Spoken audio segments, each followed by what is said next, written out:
Welcome to Prime Sports with me, Daniel Crankton. Our Ghana's Black Queens are currently in action against Tanzania in their final Group C game in the Women's AFCON. The Black Queens have to win the game in order to qualify for the knockout rounds of the Women's AFCON. My colleague Lawrence Bedu joins us live from Berkane, Morocco, with some updates on the game. Lawrence, thanks for joining us. Ghana's Black Queens is currently 1-1 against Tanzania. Just take us through what happened in that first half. There were a number of changes in the starting lineup for Kim Bjorkegren. We saw Princely Dubia and Princess Mafo starting the game. But just take us through what happened in that first half, Lawrence. Everyone watching us. I mean, it was quite a chaotic first half as Ghana pressed and then took the lead in the elements of that first half. However, the expectation was that the team will continue from that kind of pressure they had assumed in the opening minutes. But even before I go back to that first half, in the second half, the team has a penalty at the moment. So Ghana has been awarded a penalty due to Princess Mafo being fouled in the 18-yard box. So it's a penalty that Alice to see will take. But then after Ghana took the lead, they dropped the momentum a bit and allowed Tanzania into the game, which caused a few troubles. I mean, it could have been an early equalizer for Tanzania, but Cynthia Conland made a good save to deny them before eventually they took they grabbed that equalizer from a free kick. So it was quite chaotic. But then it ended 1-1. And the second half I started quite on a good note for Ghana, and everything is going through. Then there's some updates, and Ghana has just scored 2 8-56. Ghanaians will be excited. Yes, it is 2-1 8-56 from that penalty that Princess Mafo won. 2-1 Ghana League. As I mentioned, the first half was quite chaotic. The second half I started on a good note for Ghana, and it's good omen for the team. The women came like Bjorkegren and the girls are happy, but they know, or they need to know that this momentum does not need to be gone. They need to continue from whatever they have started in that second half. Lawrence, let's look at the permutations. A win would be enough for Ghana, yes or no?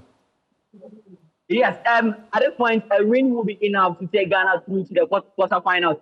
But we want to finish second and avoid Morocco, who the third place team from this game will likely miss, or the next third place team will likely miss.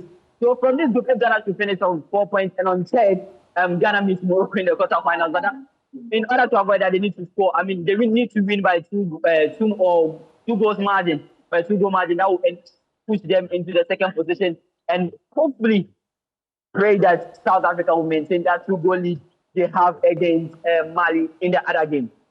Okay, Lawrence, let's talk about some of the changes and the reason behind the changes. We know Doris Bedua and Evelyn Bedu are 2 standout performances for the Black Queens. They didn't start this game. The head coach went with Princely Dubia. We saw Princess Mafo also in the starting lineup. And there's been a bit of a tactical switch. Just take us through that and the thinking behind those changes from Kim Bjorkegren.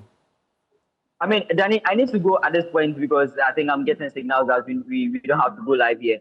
But then Doris obviously has to do with suspension because of yellow card accumulation. And then Priscilla and then Princess coming in were tactical changes.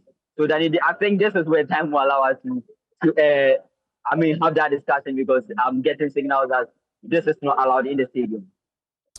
Okay, thank you very much, Lawrence. That's Lawrence Bedu, our reporter, live from Berkane, Morocco, just taking us through the Black Queens, who are in action currently against Tanzania. They lead by 2-1. That is Ghana lead by 2-1. And as it stands, the Black Queens will be heading into the quarterfinals of the Women's AFCON in Morocco. Off the pitch, the bonuses of the Black Queens have been paid. Let's just listen to the ambassador who confirmed that to Joy Sports earlier today.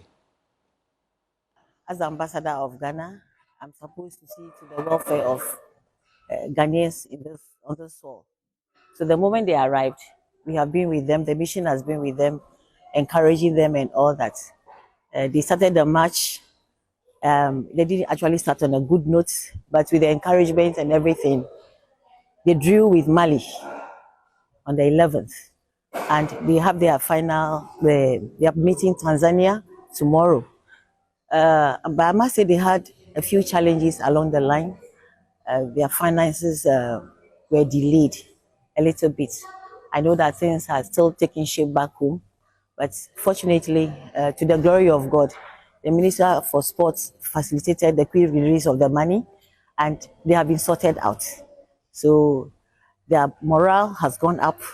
So on those notes, I believe that tomorrow's match, they are going to make Ghana proud.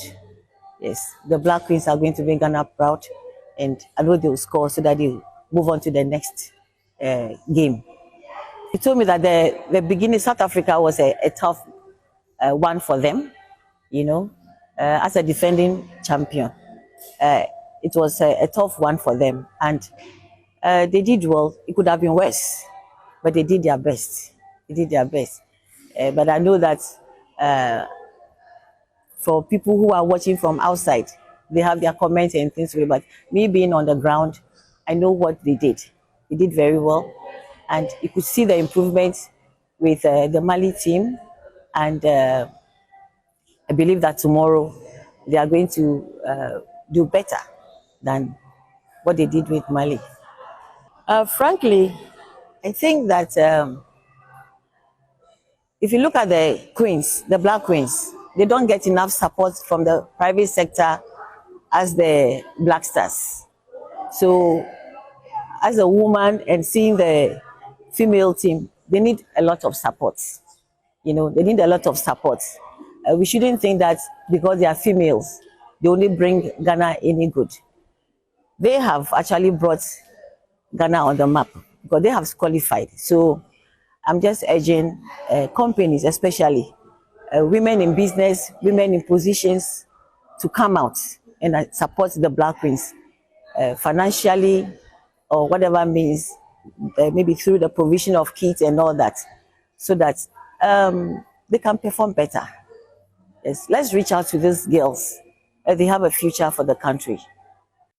So Black Queens of Ghana still leading by 2-1 against Tanzania. Again, as it stands, the Black Queens will qualify for the quarterfinals. Let's hope it stays like that. But that's a wrap of Prime Sports with me, Daniel Cranting. Thanks for your time.